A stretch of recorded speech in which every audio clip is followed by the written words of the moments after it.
Chief Judge of the FCT High Court, Administrator of the NGI, let me appeal that we deem protocol duly observed in case there are other people here that should be recognized that I'm not in a position to recognize. Everybody here is very, very important. You're very welcome, and your special positions are duly recognized, acknowledged, and appreciated.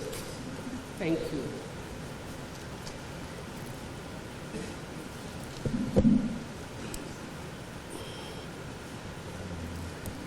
I thank God Almighty, our Creator, for the privilege of this day and for granting me the honor of welcoming us all to this vital program, the swearing in of judges as members of the Election Petition Tribunal by no other than the Honorable, the Chief Justice of Nigeria, my Lord, Honorable Justice Olukayode Ariola, GCON. And also the chairman. He is also the chairman of the Board of Governors of the National Judicial Institute, where we have this beautiful edifice to have our training at. It is to emphatically state that democracy is not only about the conduct of elections, but the protection of the competing numerous interests expressed by the outcome of such election, by way of adjudication of disputes arising therefrom.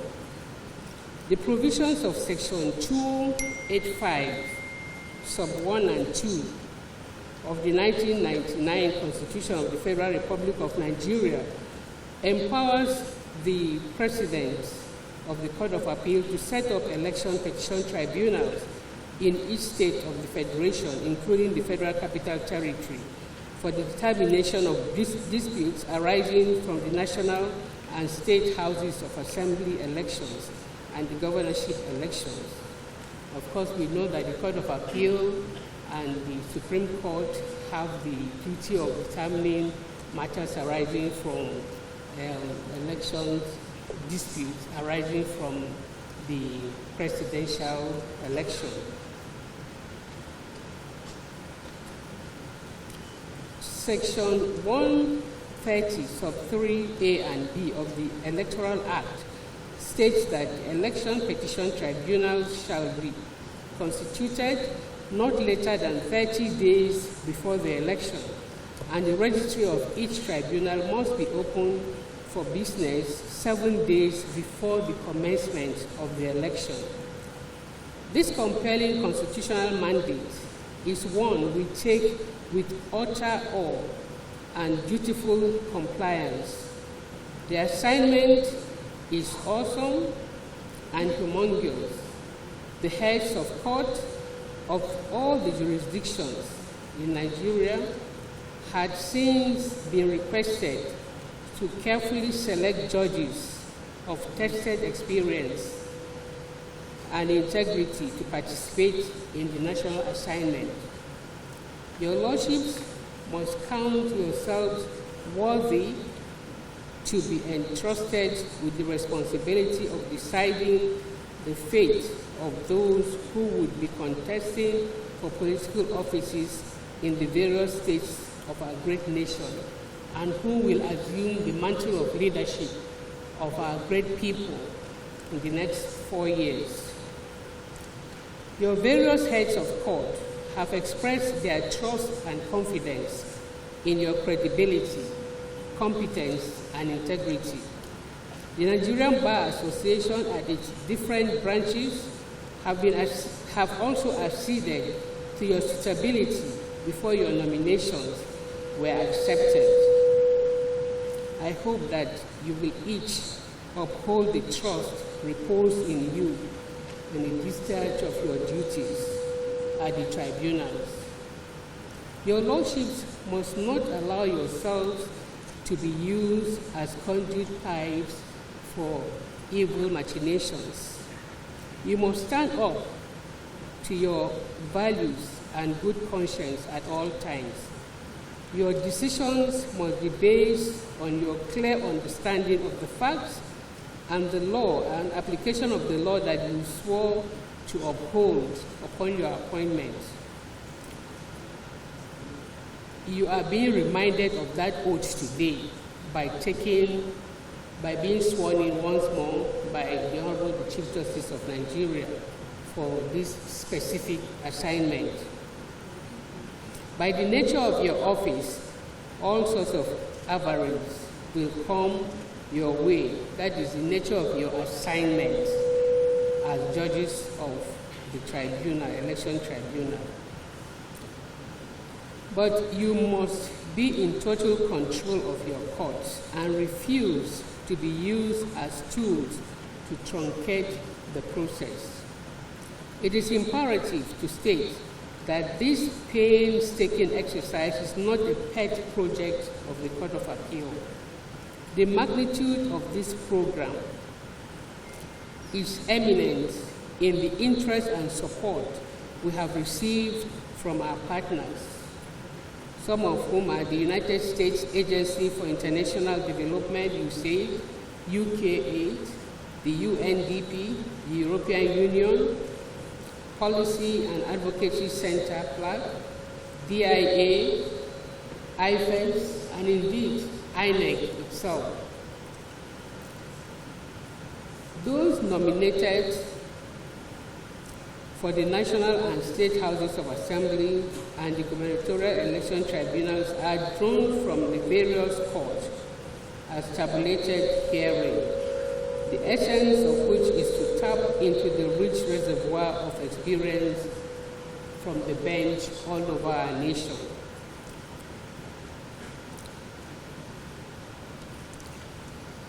We have a combination from the table. The courts are as follows.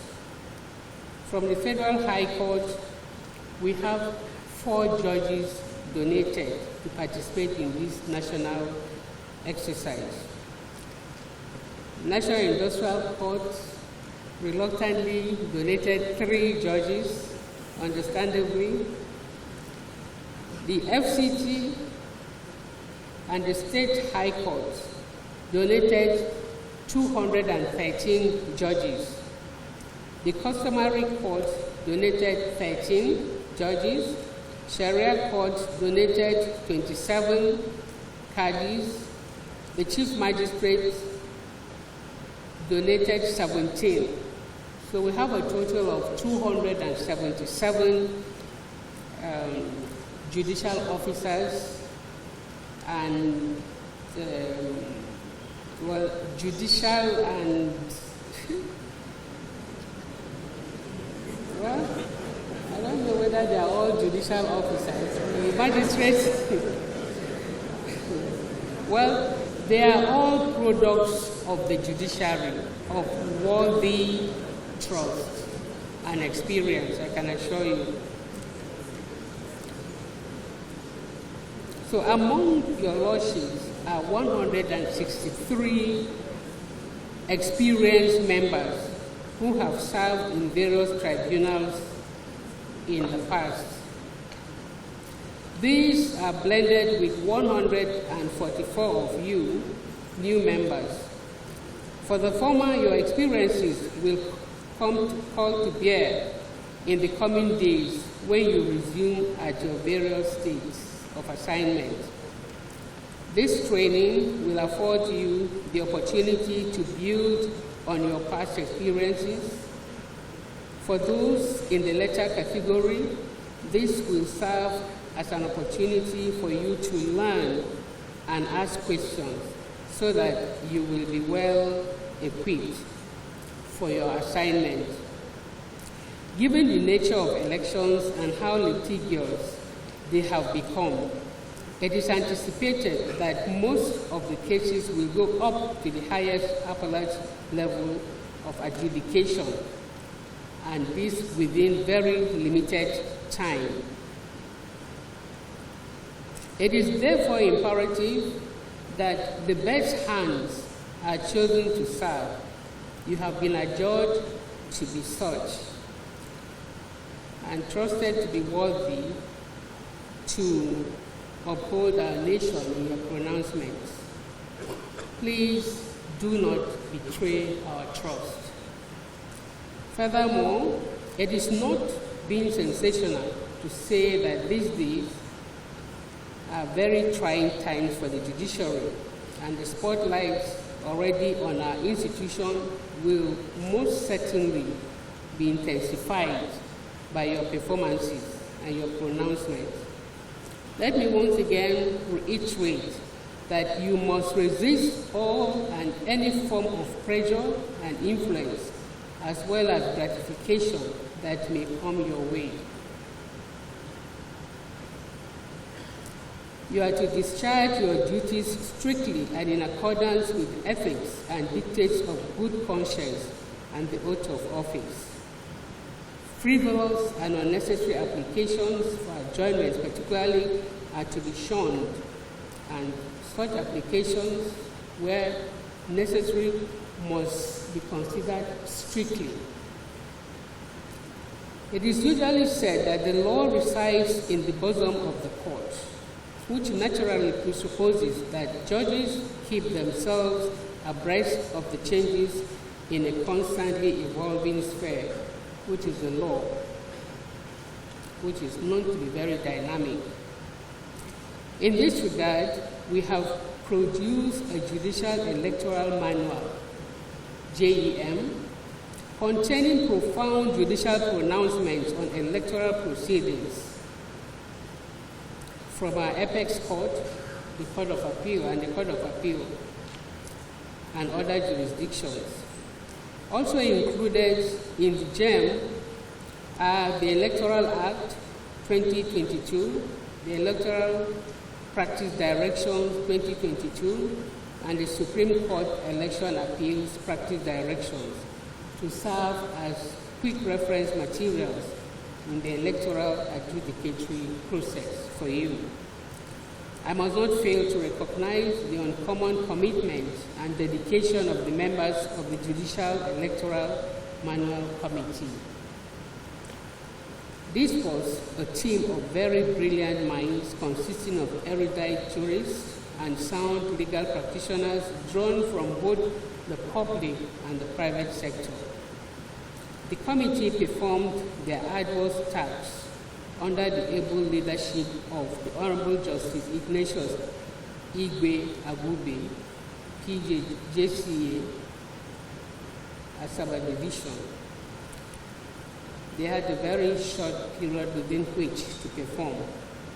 The other worthy members of the committee were Honorable Justice Peter Olabisi Ige, JCA, Honorable Justice Emeka Nwete of Federal High Court, Honorable Justice Sylvester Chinedu Oji of the High Court of the FCT, Honorable Justice Professor Elizabeth Ama Oji of the National Industrial Court, Mr. Paul Harris Ogbele, SAN of the Paul Harris Ogbele and SAN and Co., Mr. Al-Hassan Ikeji Umar, SAN of the Litigation and Prosecution Department, INEC, representing INEC, Yahaya Dan Asabe Dan Gana, Esquire of Liman and Co.,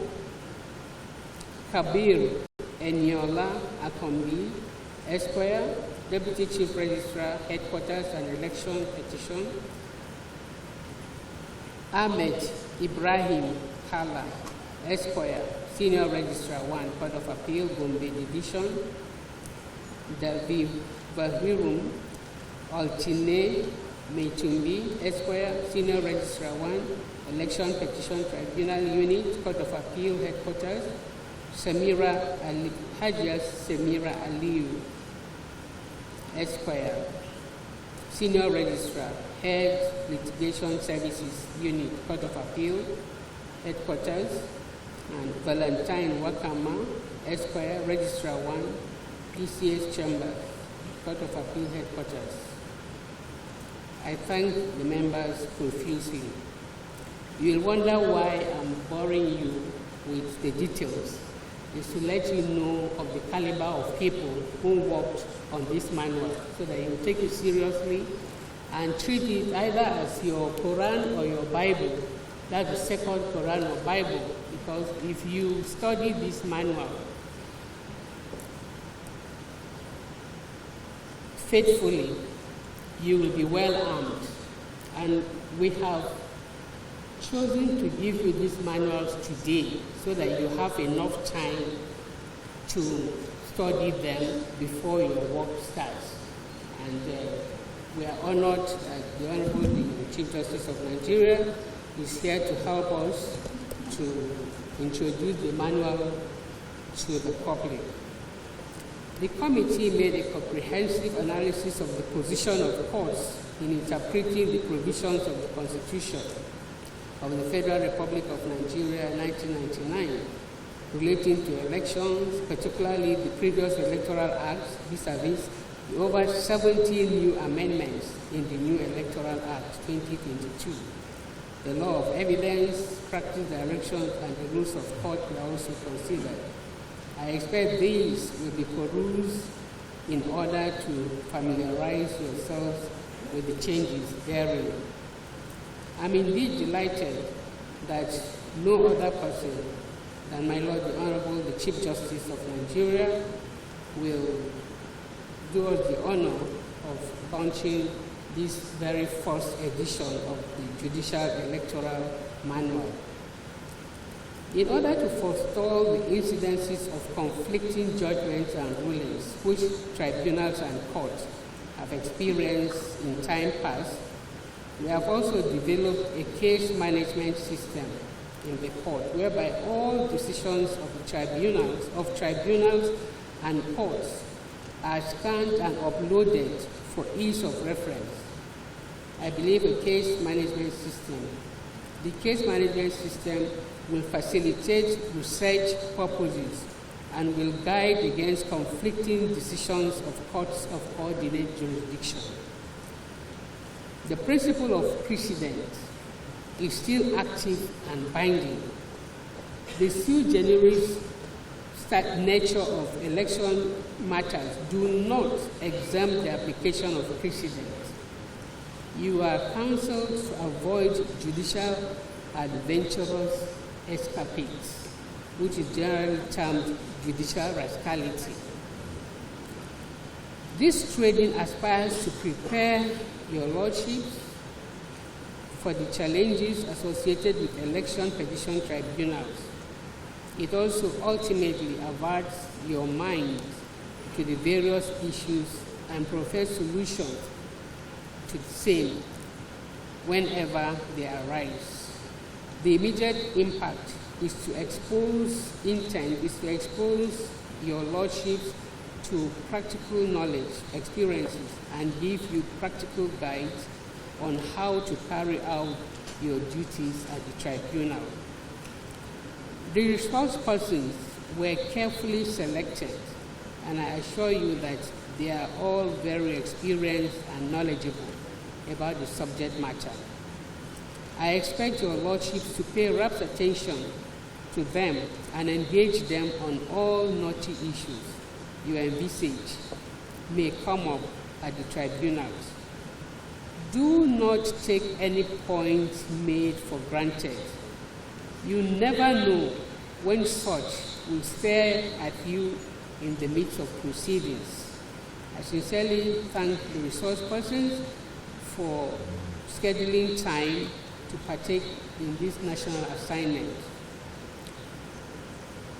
I wish to express my profound gratitude to the Honorable the Chief Justice of Nigeria, my Lord, the Honorable Justice Olukayode Ariola, GCON, for my Lord's commitment, guidance, and unalloyed support in the preparation towards the 2023 judicial adjudicatory process.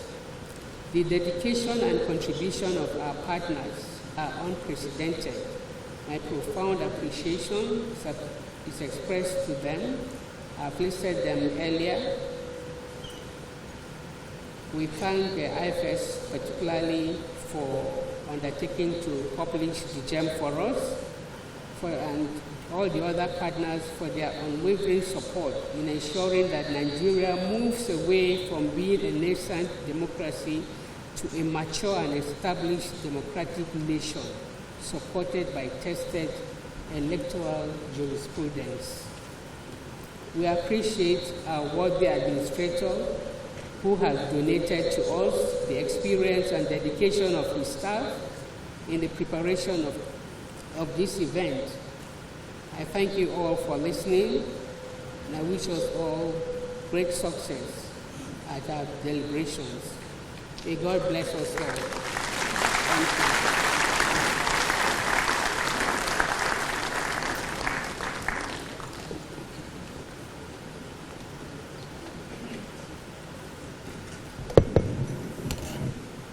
Thank you very much, Professor Mahmoud. You're welcome.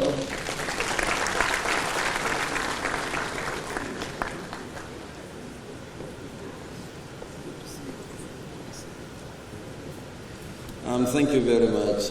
My Lord, the Chief Justice of Nigeria, it is my great pleasure to once again be part of this capacity building workshop. Some of you here may recall that prior to the 2019 general election, a similar workshop was held in which the Commission interacted with the judiciary on the adjudication of post-election disputes. The workshop, in no small measure, led to a better appreciation of the electoral processes, reduction in the spread of conflicting judgments, as well as consequential reduction in the number of elections nullified and/or overturned after the election. I am glad that the judiciary and the Commission are once again collaborating on the eve of the forthcoming general election. Let me therefore express our profound appreciation to my Lord, the Chief Justice of Nigeria, Honorable Justice Olukayode Ariola, GCON, and other heads of courts for the sustained collaboration with the Commission. This workshop could not have come at a better time. It is exactly 109 days to the 2023 general election, holding in two phases: the national election, meaning presidential and national assembly, that is Senate and House of Representatives, holding on the 25th of February 2023, and state elections, governorship and state assembly, holding on the 11th of March 2023. Elections will be held for 1,491 constituencies, made up of one presidential constituency, 28 governorship elections. In 8 states, the elections are now held off-season, like the last we conducted in June and July in Ekiti and Osun. 109 senatorial districts, 360 federal constituencies, and 993 state constituencies. Most significantly, it is the first general election since the repeal of the 2010 Electoral Act as amended and its reenactment at the Electoral Act 2022.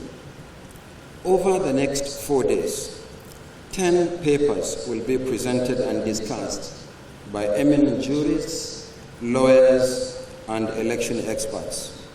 There will also be an interactive experience sharing session on pertinent issues in the determination of election disputes, presided over by the Honorable President of the Court of Appeal.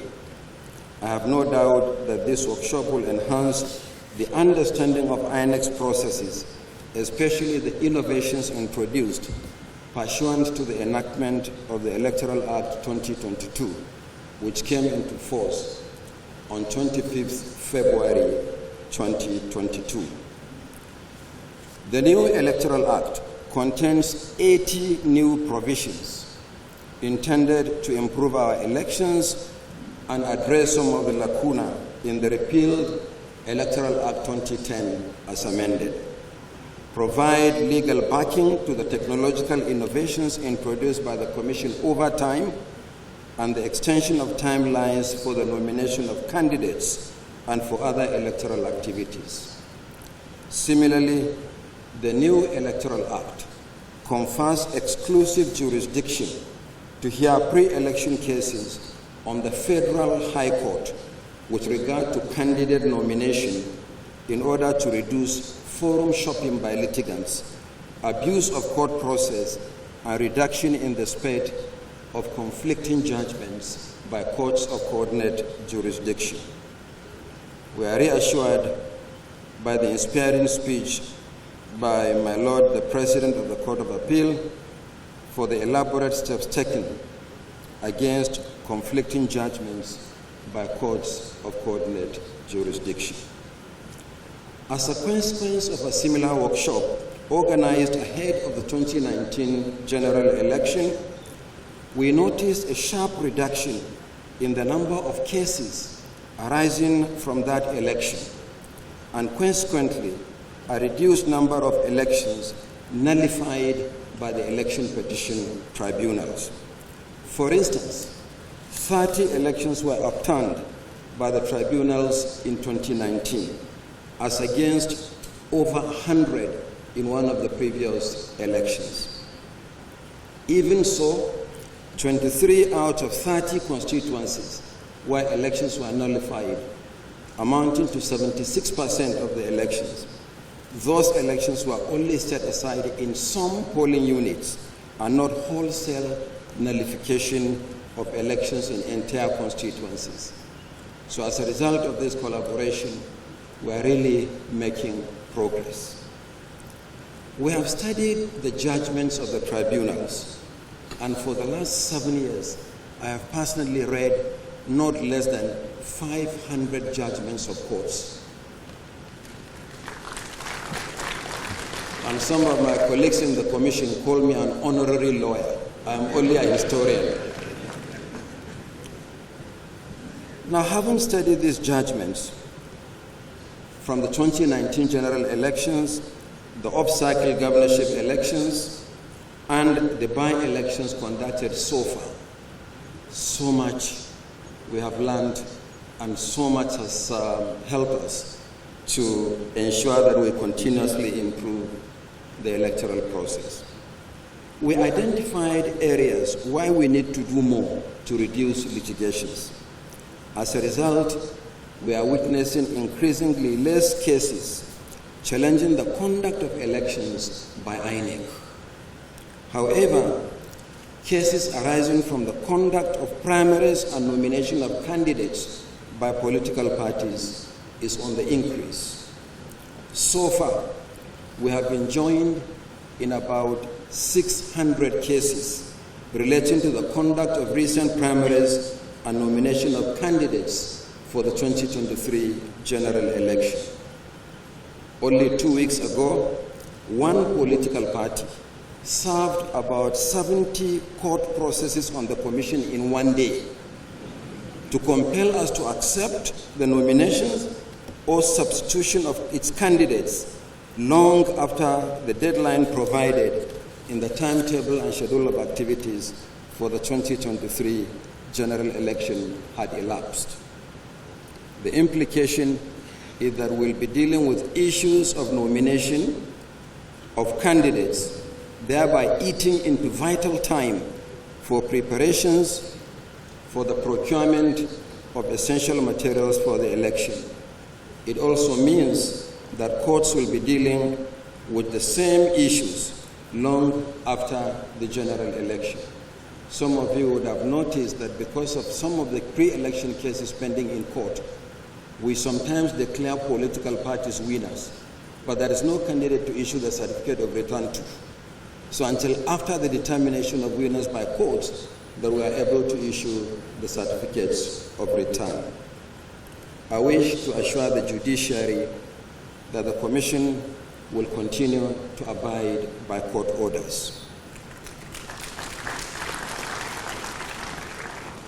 However, strict adherence to stare decisis is critical for us as an election management body.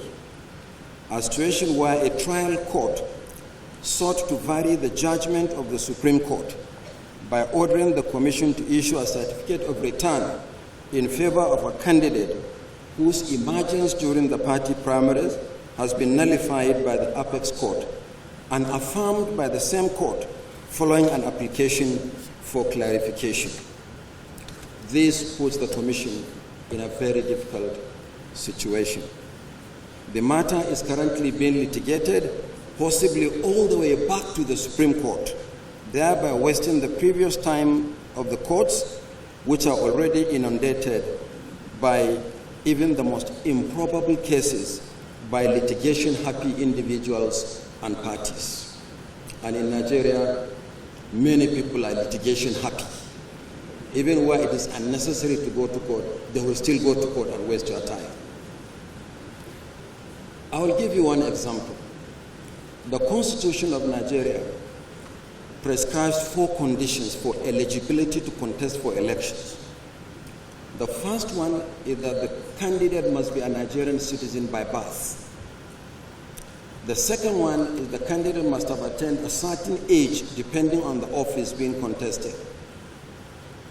The third one is that he or she must be a member of a political party and sponsored by that political party. And fourth, the candidate must be educated at least to school cert level.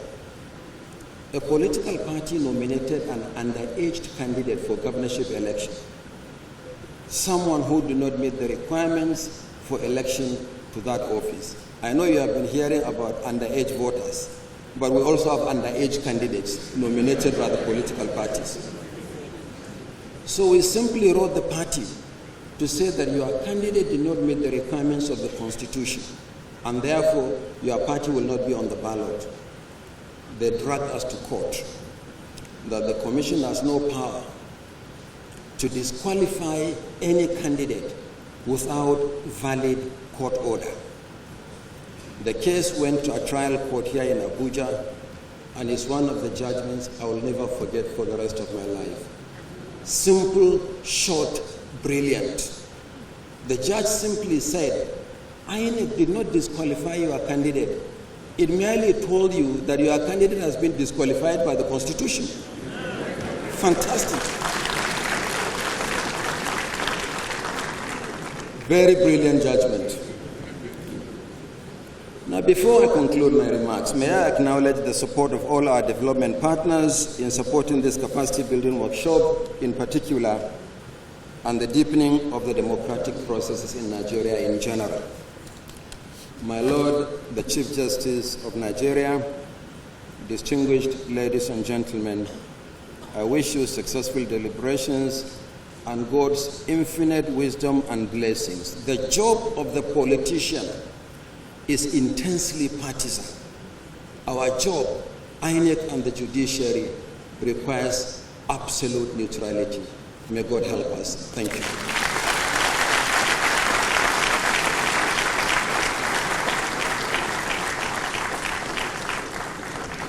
Thank you very much for that very interesting, informative remarks.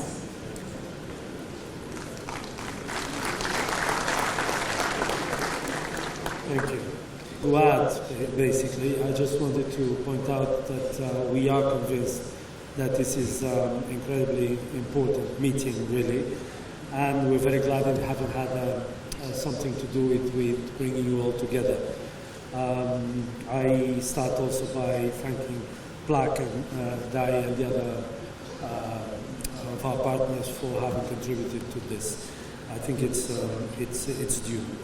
Obviously, this is very opportune, as the INEC President said as well, Chair said, of course, because we have an election coming, obviously, but also because the setup, the legal framework for this election has been somewhat changed, and INEC has started itself applying some of the new instruments that were made available to them, which is a good thing. So there's some material there to look into. Also, another thing which is pretty obvious for an observer, I've been here myself 3 years, but haven't been during one of the general elections, but it's pretty obvious that the role that the judiciary plays in elections and decision-making pre- and post-elections much more than in some of our countries. And of course, one of the problems there is that of all the rulings that come out, as both the previous speakers said, of course, it's in the nature of human beings that you might have some contradictions, but also it was hinted at that some of these contradictions might be actually, let's say, man-made or woman-made, to be gender appropriate. And this is what we're trying to avoid, and it's one of the reasons why you were here.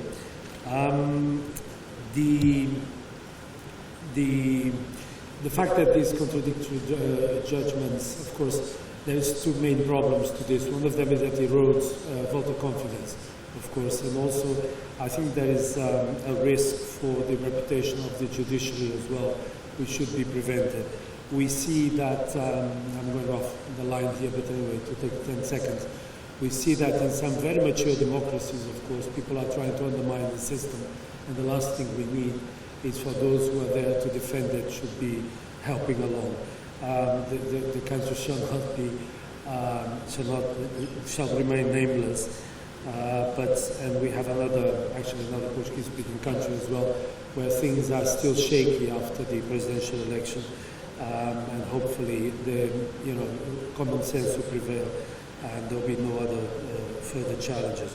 But the situation is there, and once the precedent is broken by one of the leading democracies in the world, I mean, the risk is there for others to follow. We have been, and I'll conclude on that, just to, of course, you probably know, we have been assisting in the electoral processes in Nigeria since going back, you went back to democracy. And also we have lent our hand as well to the judiciary whenever we can and whenever we're called upon to do so. With this, I just conclude, and I wish you a successful 4 days here. And I certainly will try and come. I was looking at the program for a couple of the sessions during the next few days. Thanks very much for your patience.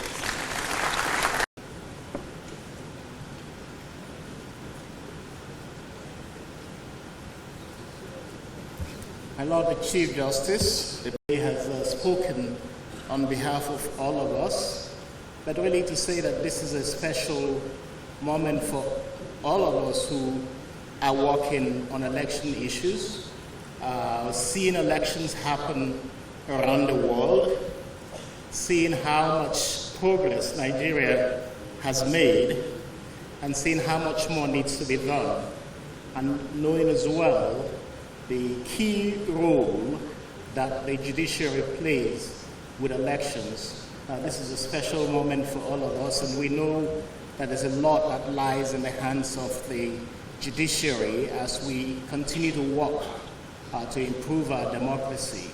As Sarah J. said, clearly democracy in Nigeria surviving has a lot of implications for the African continent. We're delighted to see how much progress has been made, how much the Independent National Electoral Commission has done to improve elections in this country, how much civil society has done to support all of that process, and seeing the collaboration that exists and the concerns that we all have to improve our elections in this country. We're looking towards the 2023 general elections. We do know that it's a milestone election indeed, because again, we're back to a situation where you have an incumbent government that will be conducting or be in power in an election where the incumbent will not be running for office, and we certainly are looking towards a well-conducted election, but also the judiciary being able to stand firm to ensure that the elections that will be conducted in 2023 do follow the provisions of the new Electoral Act, which is a huge improvement. The President of the Court of Appeal already stated quite clearly more than 70 amendments or new provisions in the new Electoral Act. But certainly I think for most of us who are here, we do understand the intention that comes with the new Electoral Act, which is really to improve the electoral environment. So thank you so much for this opportunity to partner with all of our development partners, DAI, IFS, the Electoral Commission, the Court of Appeal, and the Judiciary generally. We certainly are looking forward to the role that the Judiciary will play. And like has been said, even by the President of the Court of Appeal, the eyes will be clearly focused on the Judiciary as we see the elections conducted and the Judiciary play its role in adjudicating free, fair, and credible judicial interventions. Thank you so much.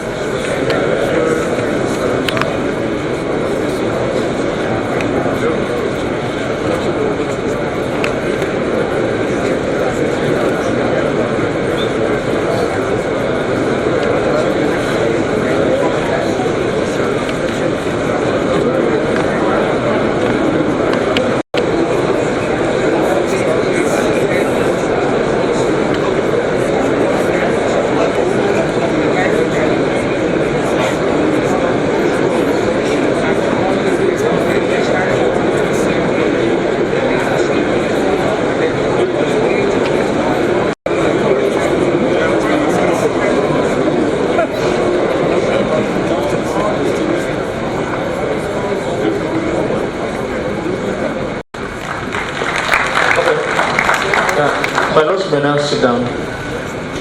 Thank you and congratulations once again. My Lord, Honorable Justice Olukayode Ariwola, JCON, to give his keynote address. You're welcome, man. There's no way one will not inadvertently skip recognition of some important dignitaries. So I beg to stand as I'm standing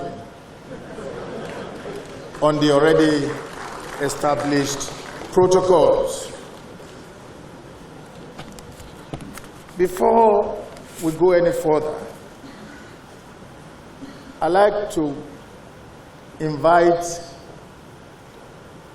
all members of the Tribunal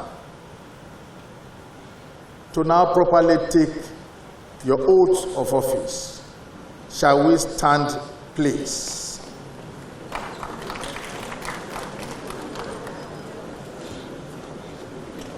You will state your name and come after me as I read the oath. I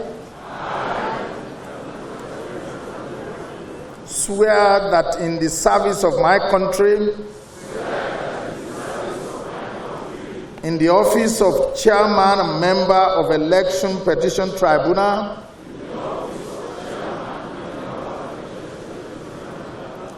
I will be faithful and bear true allegiance to the Federal Republic of Nigeria and at all times. I will well and truly exercise the judicial functions entrusted to me, and I will do right to all manner of people in accordance with the laws and usage of the Federal Republic of Nigeria, without fear or favor, affection or ill will. I will always place service to the nation above all selfish interest, realizing that a public office is a public trust. I will always perform my judicial duties diligently and efficiently,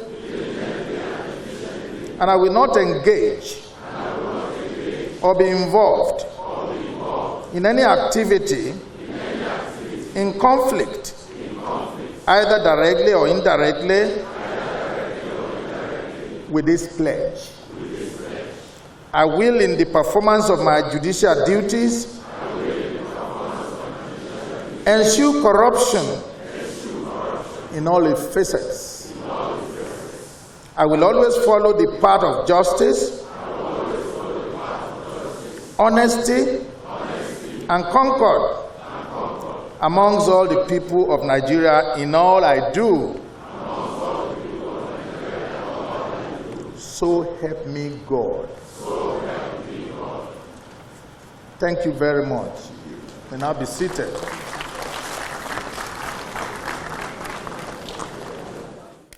General elections, you have just taken your oath. This, as you all know, is a mandatory exercise required to tune the minds of all judicial officers to the dictates of the Constitution and good conscience. This is not an undertaking to be handled with levity. It is a solemn pledge between your lordships and your Creator. For being privileged to be found worthy to serve in these tribunals, your lordships are expected to conduct your affairs within the ambit of the law and the oath that you have just been administered on you.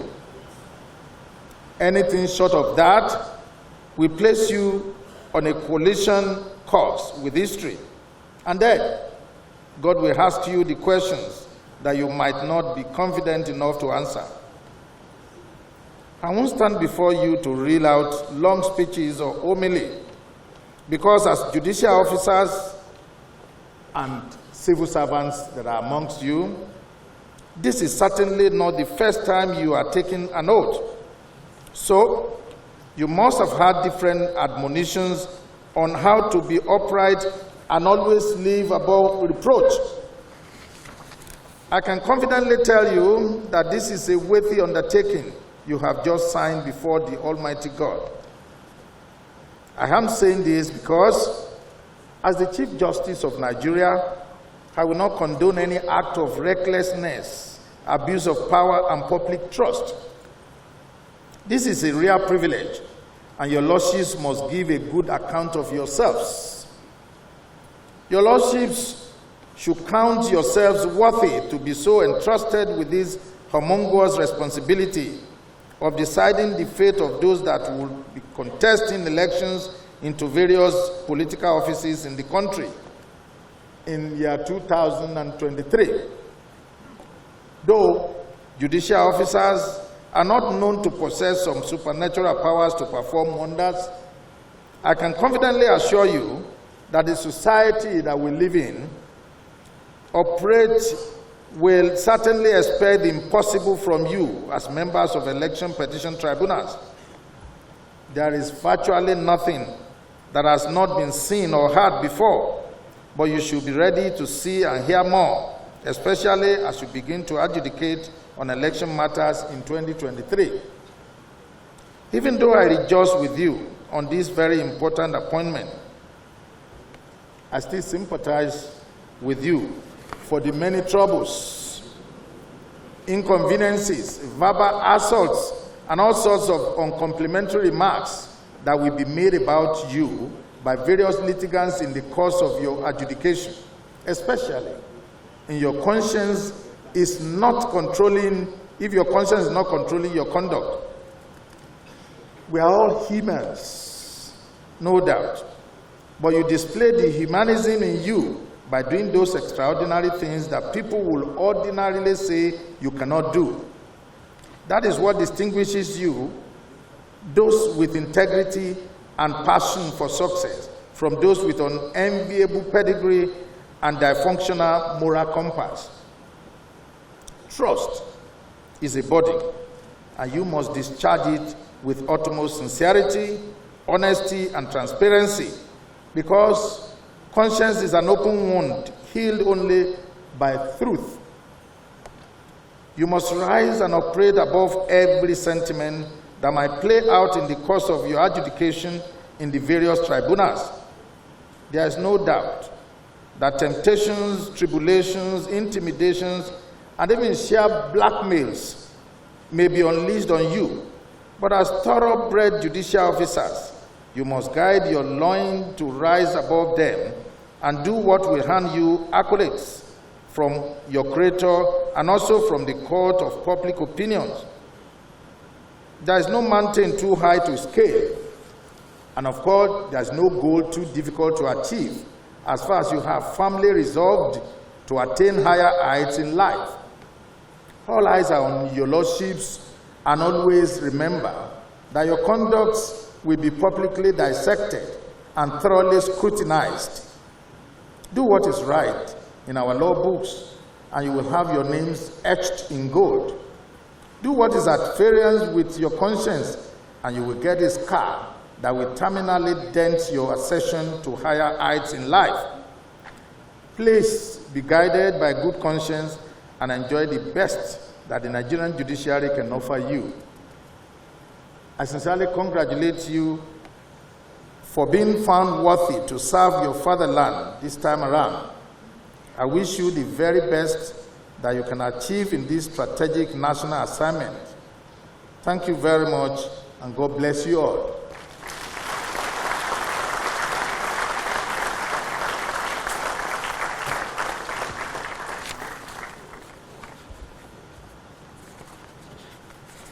I have no doubt this is the right time to now launch our Judicial Electoral Manual, JEM.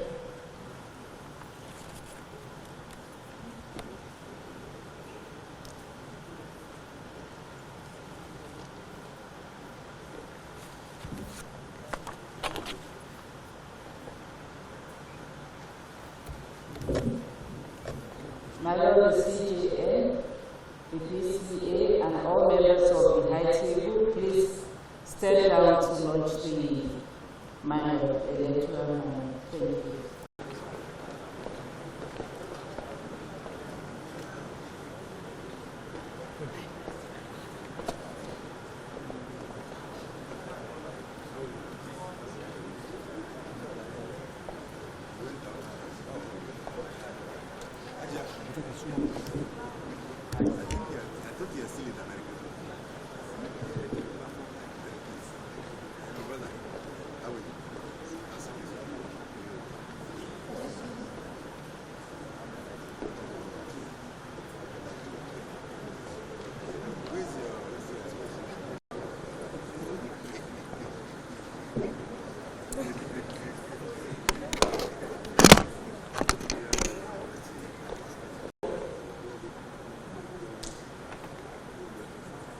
INEC Chairman, 22.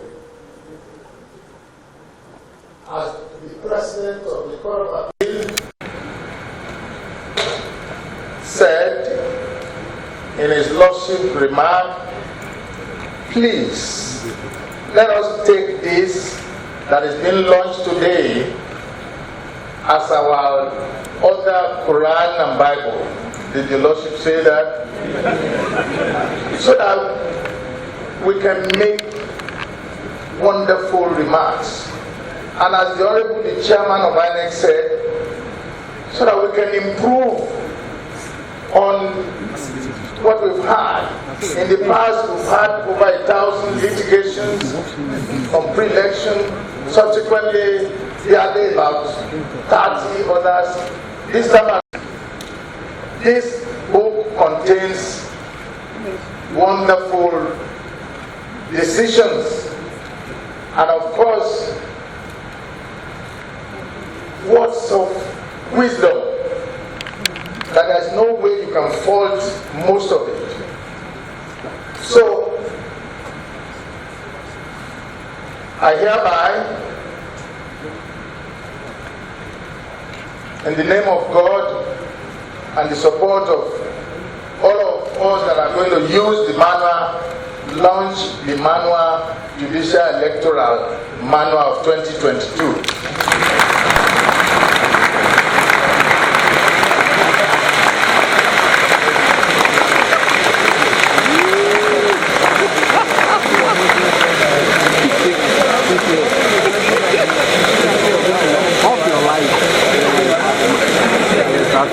You don't need light.